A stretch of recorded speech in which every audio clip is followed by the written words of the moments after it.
Welcome दोस्तों, आपका स्वागत है वोकल पर, जहां किताबें सिर्फ पढ़ाई का जरिया नहीं बल्कि सोच का सफर बन जाती हैं।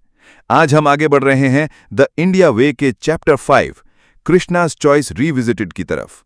ये चैप्टर न सिर्फ एक ऐतिहासिक मोमेंट को फिर से देखने की कोशिश है, बल्कि भारत की फॉरेन पॉलिसी के डीपर लेयर तक जाता है।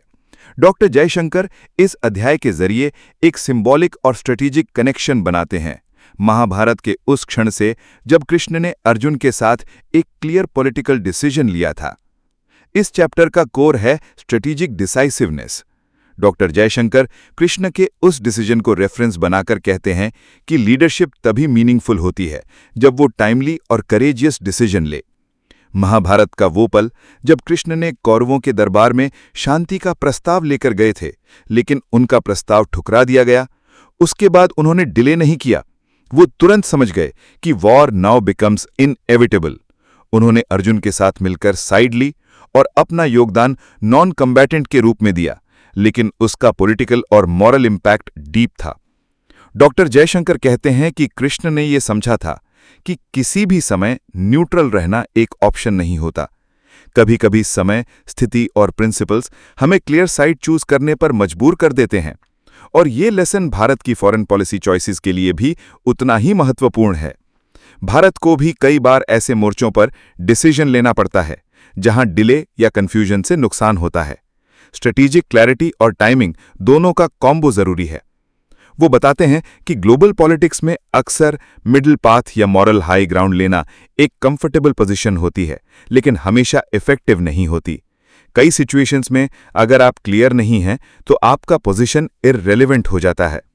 कृष्ण के डिसीजन ने बताया कि क्लैरिटी के साथ साइड लेना भी एक लीडरशिप का पार्ट है। फॉरेन पॉलिसी में यह दर्शाता है कि कभी-कभी प्रोएक्टिव होना बेटर होता है instead of waiting for circumstances to unfold.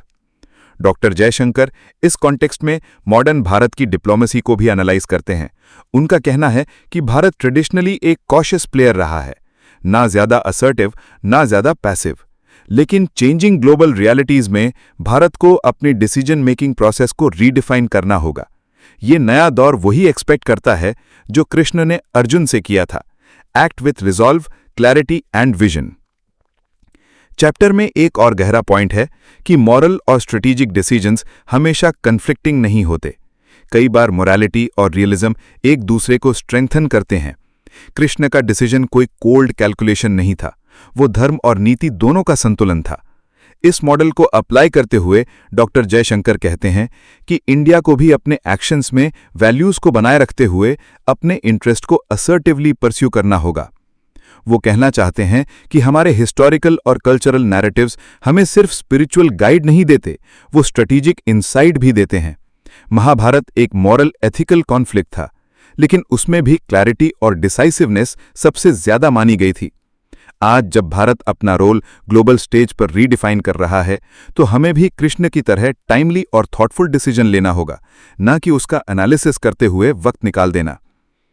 उनका यह भी मानना है कि इंडिया ने कई बार पिछले कुछ डेकेड्स में डिलेड या ओवरली कॉशियस पोजीशंस ली हैं, जिससे हम अपना पोटेंशियल लीडरशिप रोल नहीं ले पाए हैं।